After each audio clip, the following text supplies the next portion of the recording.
Good afternoon and thank you for joining me, Glenora Shipura, on NMH at 1, where we highlight the news making waves in Namibia and beyond, ranging from current affairs, community stories, sports and economic news. Coming up in this broadcast, no bad blood between SWAPO contenders, says MP. Pangolin Conservation and Research Foundation has officially opened research station at Nyae Nyae Conservancy. Census enumerators enduring challenges as people refuse to be counted. Stay tuned for these stories and more news on NMH at 1. Welcome to What's Cooking, where culinary passion meets expert insights.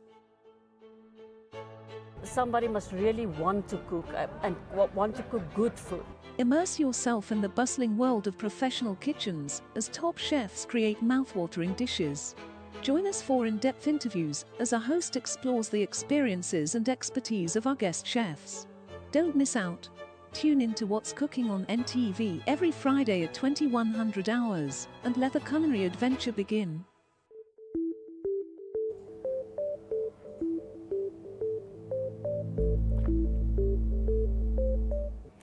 Now, Deputy Prime Minister Nyae Nyae told the crowd at the SWAPO party rally currently underway at Olufuku Center in Otapi that there is no bad blood between her contenders, Prime Minister Sarah Amadila and Environment Minister Pohamba Shifeta, who lost to Nyae Nyae at the party's Congress late last year.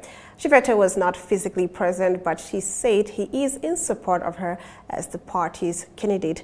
Chiemo Haidula reports on our midday. You want to see us together. As if you were not at, it's true, you were not at Oneliwa. Yeah. Because in December we were together in Oneliwa. But for us to be together in a SWAPO platform, you have been crying for this. You are saying we have not united because you don't see us together. But we want to assure you we are united. I now tell you here that immediately after the Congress, we had the lunch together with all our campaign managers. And we talked there. And we even say because of the experience we gained during this campaign, when the campaign starts proper, those campaign managers will be the nucleus of our campaign because they've gained experience. Komesh Feta is not here by the reasons we have accepted them. He was supposed to be here. Let me now, I know that I have a statement. It has 10 paragraphs. I've just finished the second paragraph and I'm going to finish all of them. But I want to ask my namesake to say something here so that we know that is the SWAPO way, how we do things in this party. Visual News highlights local stories from across Namibia. We get right into this after the break. Welcome to My.NA Cars, your ultimate destination for everything automotive. I am your host, Diana Master. Teamwork makes the dream work, right? Discover the latest models, innovative technologies, and expert insights from our passionate hosts. Learn essential maintenance tips and get exclusive behind-the-scenes access to the automotive industry. Don't miss My.NA Cars on NTV every Thursday at 2100 hours. Tune in and ignite your passion for automobiles.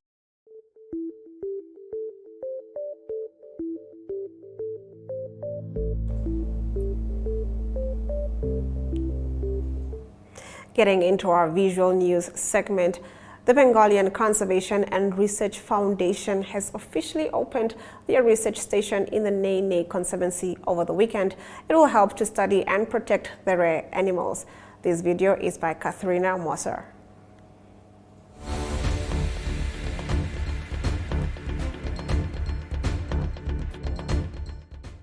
Hi, I'm Jessie from the Pangolin Conservation and Research Foundation. Today is a very big day for us in the Nyae Nyae Conservancy. We are opening our research center for the Nyae Nyae Pangolin project officially. We're very happy to be working with the Conservancy and with the local communities here to protect pangolins together. And this research center means that we are able to invite students locally and globally to come and learn from the local communities and help us in our quest to learn more about pangolins and close the gap in the knowledge for the species. As the world's most trafficked mammal, it's imperative that we learn as much as we can to help each and every pangolin.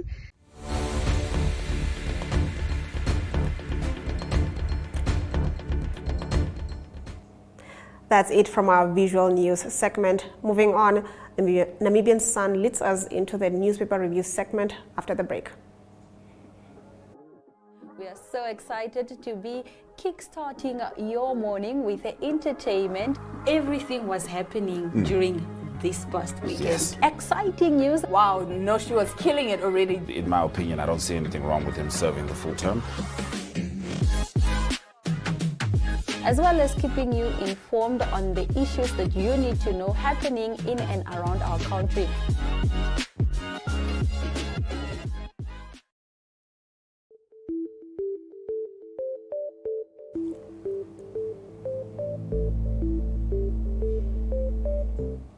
We now look at what the lead stories are in Namibia's daily newspapers, starting off with the Namibian Sun's front page, which reports census enumerators continue to face challenges, with some poor people living in shacks refusing to partake in the exercise while living in such conditions. Language barriers and general mistrust in the SWAPO government have also cast shadow on the national population and housing census so far. The exercise kicked off on the 18th of September and will run until the 3rd of November. A range of footage reviewed by Namibian Sun shows community members from various parts of the country unequivocally refusing to be counted and venting their frustration to enumerators, while poor communities have expressed their discontent. Other video footage has also shown farmers and lodge owners locking their gates while peppering enumerators with profanity. On the Namibian Sun's page 3, the children of the late Vekwi Rukoro, former paramount chief of the Ovaherero Traditional Authority, made a dramatic exit from the launch of a book about their father's life after Dr. Hode Rirwako, one of the claimants to the paramount chief position, gave a speech.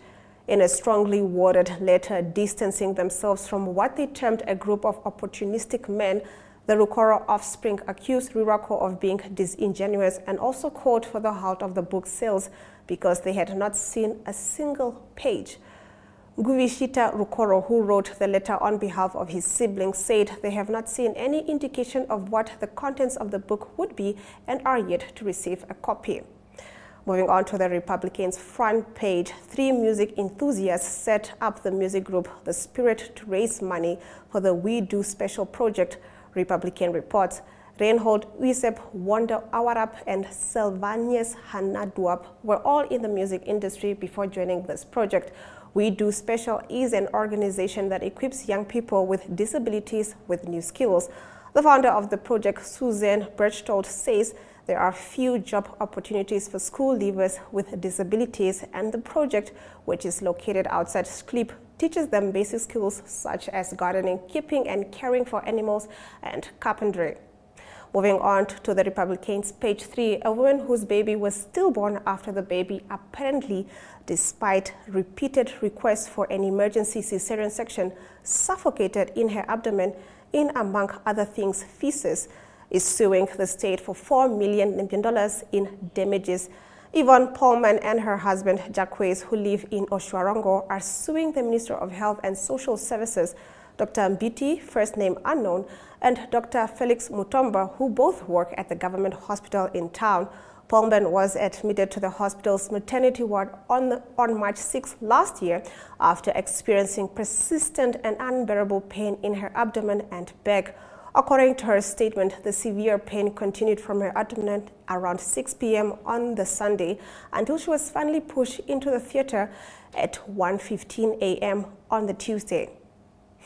Namibian company Otlever and Lease joined the Belgian company CMP Tech, part of the Kamkani Maritime Belge CMP, to announce the development of a pilot project in Namibia in February 2022.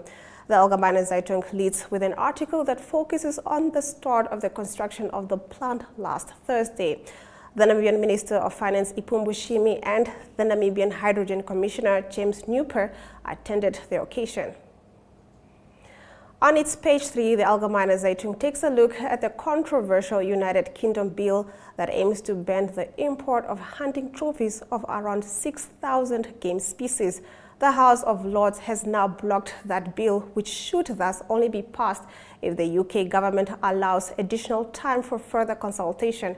Previously, African countries such as Namibia, Botswana, South Africa, Zambia, and Zimbabwe had pointed out that this bill was not based on scientific data or the opinion of conservation experts. According to these African countries, the controversial bill was instead based on misinformation from animal rights activists and animal welfare organizations who are bent on driving parliamentary debates in the UK, such as to successfully ban the importation of hunting trophies. After the break, we continue with our newspaper review. Neopaints has established a 67-year Namibian legacy, creating personalized paint solutions that blend quality and innovation for the Namibian people. We pride ourselves in being a 100% Namibian-owned company, investing in our country and our people by employing and empowering true Namibians. With every brushstroke, Neopaints commits to our quality guarantee and always delivering a coat of excellence. At Neopaints, we always stay true to our country. We are as Namibian as you.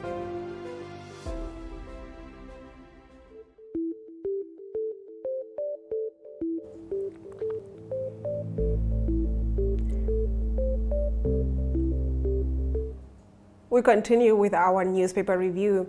The Namibian's front page reports that Trustco Group Chief Executive Quinton van Rooyen says that his group's legal battles with the Bank of Namibia are far from over after a High Court judge on Friday refused to have a case about the central bank's decision to suspend the operation of the Trustco Bank dealt with as an urgent matter.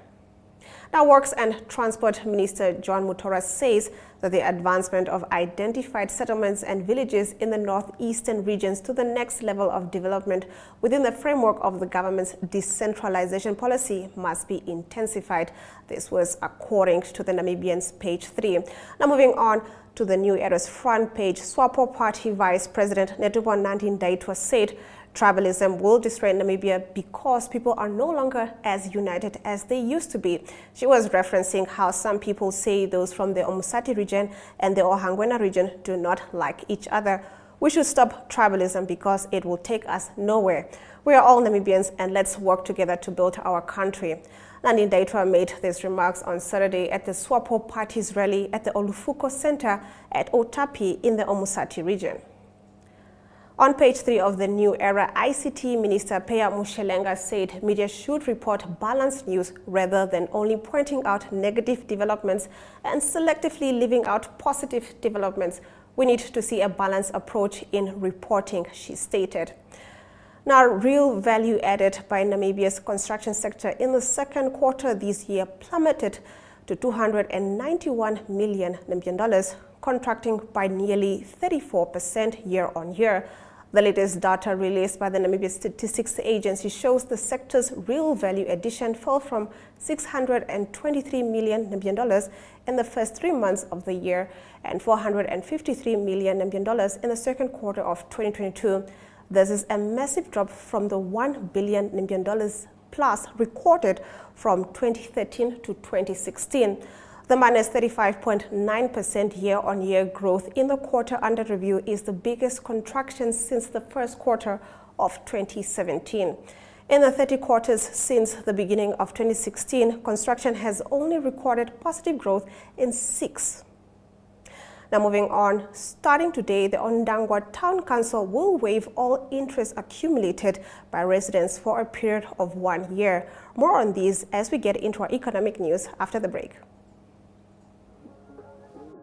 We are so excited to be kickstarting your morning with entertainment. Everything was happening during this past weekend. Yes. Exciting news. Wow, no, she was killing it already. In my opinion, I don't see anything wrong with him serving the full term. As well as keeping you informed on the issues that you need to know happening in and around our country.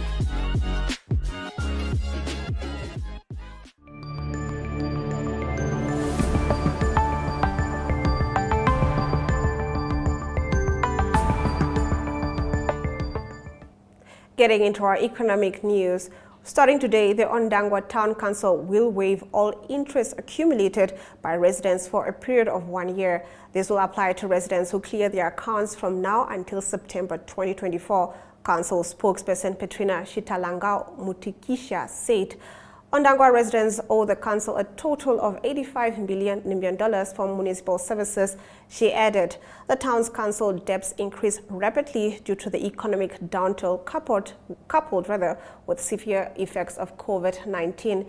She said, adding that they have also taken note that some residents lost their employment and income due to the closure of some businesses during the pandemic. Now, some employees have been retrenched, limiting the household's disposable income. This has also affected their purchasing power and residents' ability to pay their municipal services in full.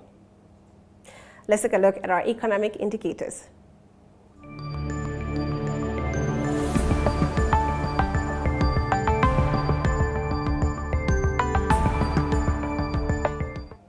The Namibian dollar trades against the British pound at 23.08, against the euro at 20.03.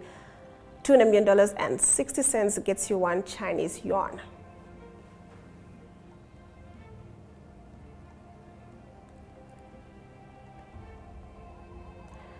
On the NXX, MTC went up at 0.30%, while Namibia Breweries went down at 0.01%.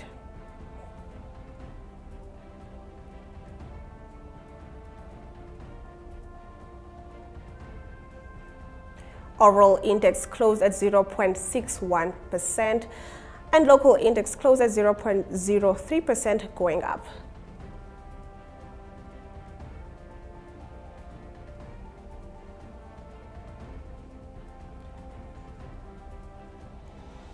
Gold and platinum went down, while copper and Brent crude oil went up on the commodities market.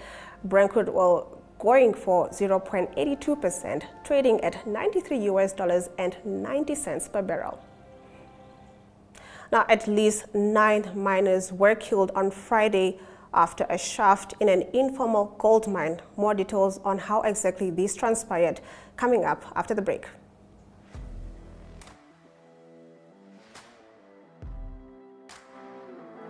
Hello and welcome to today's Sports Rep Show. I am your host, Jesse Jackson Kauraika.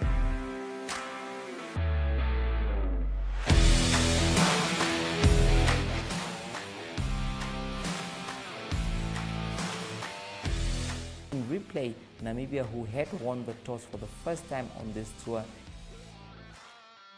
Good day everyone, time for international sports news, starting off with tennis news, both on the WTA for women's and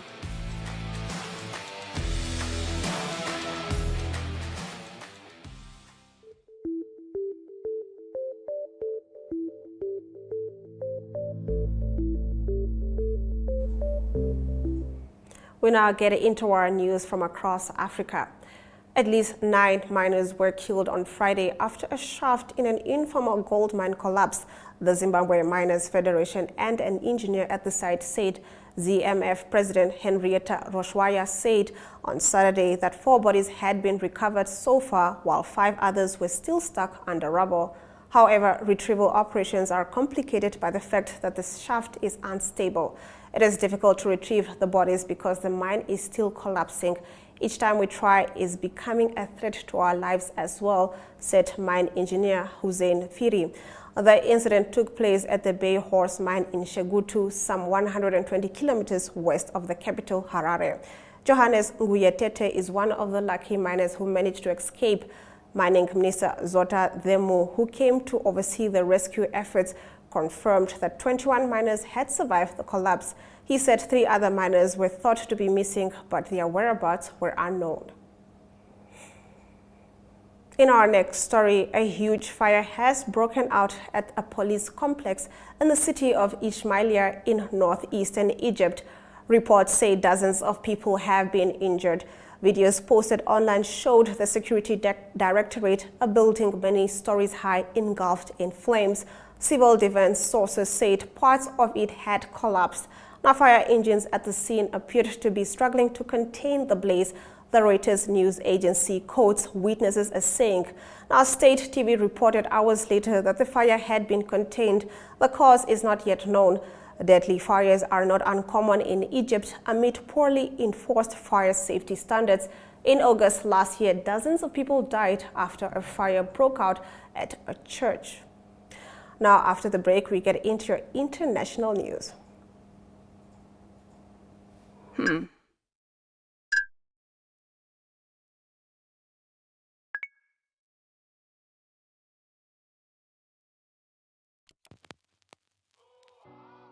E-Ticket, your online ticket solution for events and event marketing, bringing you ease of mind and making sure that your event gets out there.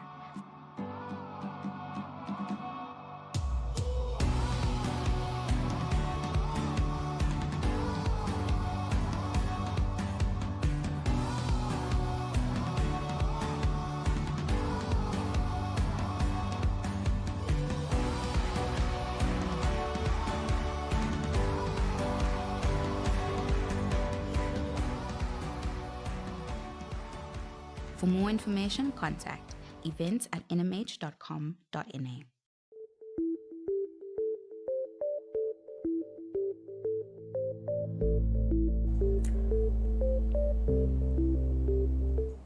Getting into our international news, a church roof collapsed during Sunday Mass in a northern Mexican city, killing at least 9 people and injuring 40, authorities have said, as rescuers worked into the night desperately looking for another 30 people believed to be trapped under the rubble. Working under floodlights, military personnel supported emergency services using rescue dogs and earth-moving equipment to identify and dig out survivors from the ruins of the church in Ciudad Madero, a city on the Gulf Coast near the port of Temico. Footage on social media showed the moment the church roof caved in, puffs of gray smoke billowing into the air, followed by the toppling of yellow brick outer walls. 9 people died and another 40 were taken to nearby hospitals, while 30 other worshippers remained unaccounted for. George Cuellar, spokesman for the Security Ministry of Tamaulipas State, which borders Texas, speaking on Foro TV news channel, Cuellar thanked local businessmen for bringing equipment to help remove rubble and aid rescue efforts. After the break, we get into your local and international sports news. Do stay tuned.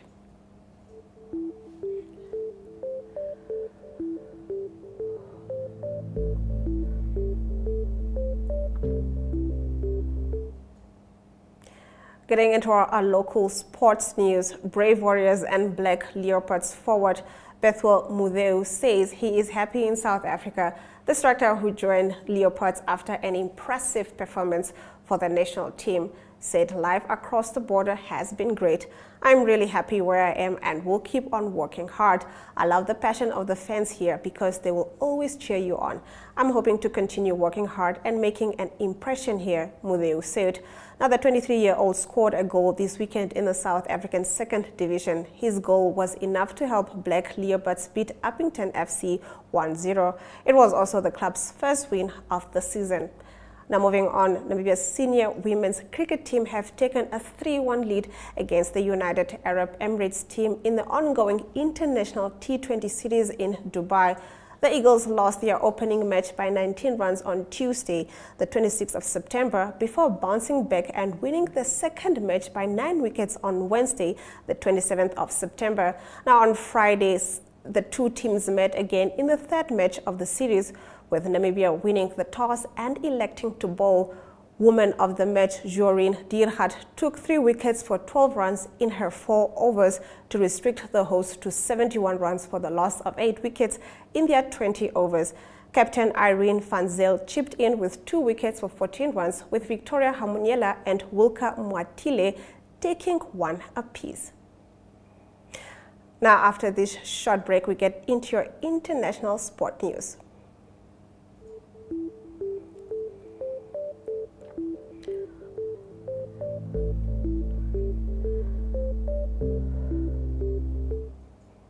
South Africa will send wing Makozala Mampimpi for scans on a fracture to his cheekbone in the wake of Sunday's 49-18 victory over Tonga that took the defending champions to the brink of a Rugby World Cup quarter-final place. Should they progress, it may be without the 2019 World Cup winner after he clashed heads with a tackler Augustine Pulu in an incident that was reviewed by the television match official but not sanctioned with a yellow card. Video assistant referee officials Darren England and Dan Cook have been replaced for 2 games this match week after Liverpool wrongly had a goal disallowed in their 2-1 Premier League defeat at Tottenham Hotspur on Saturday. Liverpool went down to 9 men as Curtis Jones and Diogo Jota were sent off in the feisty clash before an own goal by Joel Matip sealed a stoppage time win for Spurs. The Merseyside club thought they had taken the lead in the first half through Luis Diaz, who got behind the defense and fired into the bottom corner past goalkeeper Guillermo Vicario. However, the goal was ruled out by the referee for offside. After this short break, we get into your highlights. Do stay tuned.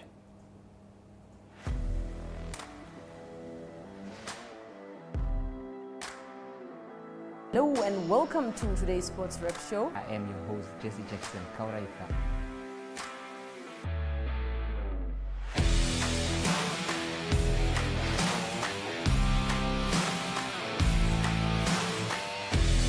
In replay, Namibia, who had won the toss for the first time on this tour. Good day everyone, time for international sports news, starting off with tennis news, both on the WTA for women's and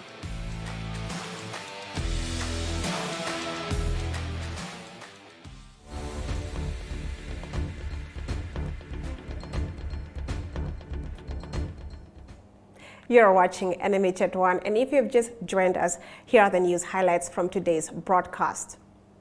At least 9 miners were killed on Friday after a shaft in an informal gold mine collapsed, the Zimbabwe Miners Federation confirmed.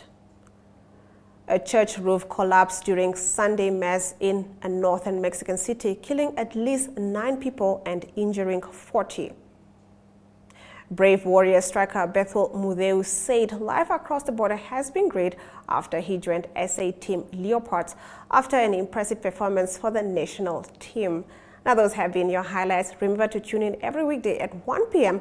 to spend your lunch hour with NMH at 1, catching up on the latest news in Namibia and beyond. From me, Glenn Rashipura, until next time.